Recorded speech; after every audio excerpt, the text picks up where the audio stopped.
C Joseph Vijay எனும் நான்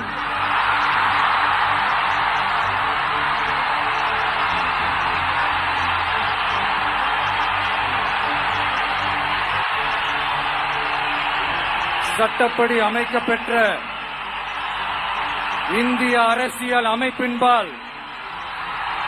உண்மையான நம்பிக்கையும் மாறா பற்றும் கொண்டிருப்பேன் என்றும்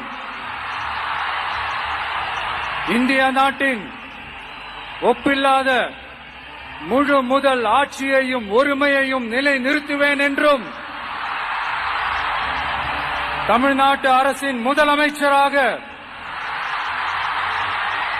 உண்மையாகவும் உளச்சான்றின்படியும் என் கடமைகளை நிறைவேற்றுவேன் என்றும்